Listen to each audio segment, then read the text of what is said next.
नाही, याचा एक इतिहास काय होता हा. का हा घाटावर तेव्हा सुरुवातीला थांबत नव्हता, म्हणजे कोणालाच उभं राहत नाही. कोणालाच उभा राहत नव्हता. तर रात्री एक 12-1 नंतर जेव्हा सामसूम व्हायचं तेव्हा बैल खायला बघायचा.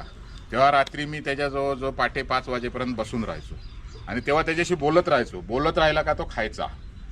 म्हणजे खा रे शंभू, काय कशाला असं करतो, काय करतो. म्हणजे आपण लहान पोराशी कसं बोलतो तसं त्याच्याशी बोलत राहायला लागलो. ते बोलत राहायची सवय लागली त्याला. ती सुट्टीला पण मला फायदा द्यायला लागला मुंबईत. मी एकटा सोडायचो, नाहीतर 10 माणसं सुद्धा या बैलाला सोडू शकत नव्हती. कोण शिंगावर लटकायचा, कोण टाप घालून लटकायचा. बैल एक फेरा तेवढा इकडे चांगला काढायचा.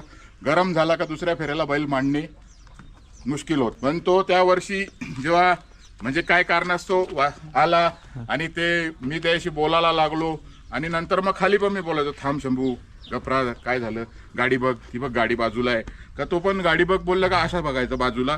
आता